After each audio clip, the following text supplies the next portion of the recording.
we're gonna give you guys a quick little review of this GoPro 10. So I run the GoPro 10 for about a year now. I'd say pretty close. Before that I had the GoPro 8. Real famous YouTuber told me you don't want to buy every model, you want to buy every other model. I don't know necessarily what the theory is behind that, but if you want to find out, go check out his channel. It's JP1970. He's got a real awesome channel. He also just bought a Ducati Scrambler. So back to the GoPro. I've been running this GoPro 10 for about a year now. I've run it through the rain, the snow, some mud, the Nevada heat. I've never had any issues with it overheating or anything. When I first got it, I did have a couple of issues. I think it would turn off, like if I set a camera up for like B-roll or tripod somewhere, I'd ride around in a circle, I'd come back to it, the camera would be off. Much to my surprise, I didn't record anything but a little bit of empty desert. And I think one of the updates fixed that. But as far as a GoPro camera, I've never had one issue. The audio seems to be okay. You can probably do a little better if you're using like a real audio recorder. But at the same time, I'm usually traveling long distances across the Nevada desert, Utah, Oregon, California.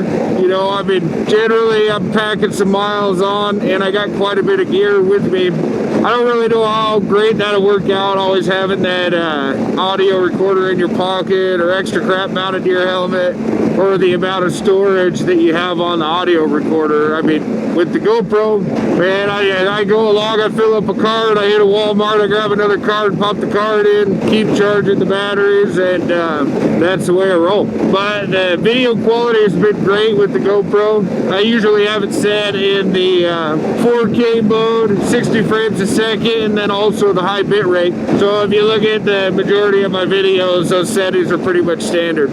I use a GoPro 10 for all my camera footage, or all my pictures.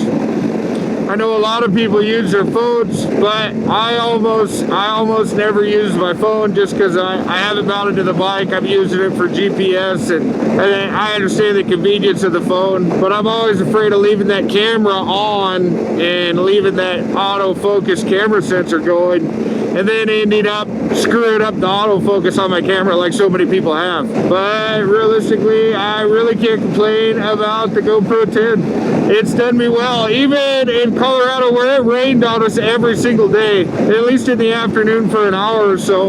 I'm not sure if it was water leaking into where the media mod plugs in the side on that USB-C, or if it was just my microphone finally getting wet after enough days of riding in the rain. Maybe the inside of the liner of my helmet where I keep the actual microphone got real wet. Right now I got the media mod and the Rode Lavalier Go 2 plugged into it, and we'll see how that audio comes out. In the past I've been using that Purple Panda.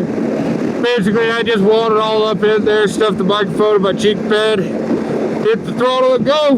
But yeah, I mean, all the rumors of overheating and random issues, I've never had it. I did have a little trouble with some batteries or an SD card. I don't know which was which. I think it had to do with some of the water penetration I was getting, whether the batteries were getting wet, my USB-C was getting too wet, who knows. But it did struggle. It kept saying that it was trying to repair. And it could have been just the fact that I got one of them Walmart SD cards that was causing me issues.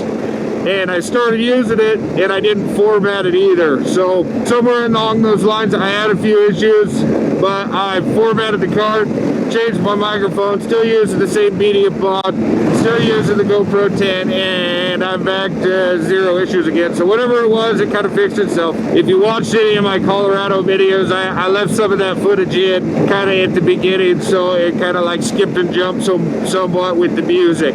But I'll play some of those terrible clips here. I'll show you kind of what that audio profile looked like on Premiere Pro and where we ended up with it. But now we're good to go. GoPro 10, I gave it a thumbs up. Always a good sign when there's a sign that says there's no vehicles over 35 feet. It's a good sign.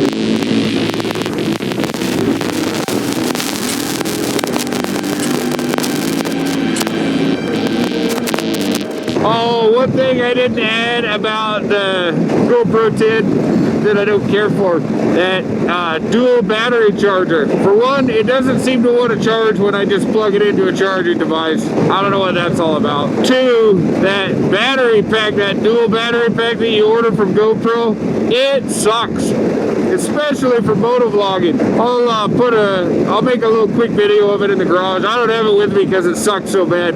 They went from that old style battery charger like on the GoPro 8 that kind of held the whole battery in place. Boy, that worked good. You can plug it into a battery pack, hit the road, throw it in the side case of your bike, hit the road, and always have extra batteries. Well, the new one only covers up about a quarter of the battery, so the batteries are in there all wobbly and floppy and everything. Basically, you gotta like strap it with rubber bands or pinch it in a case or something to keep those batteries in there charging.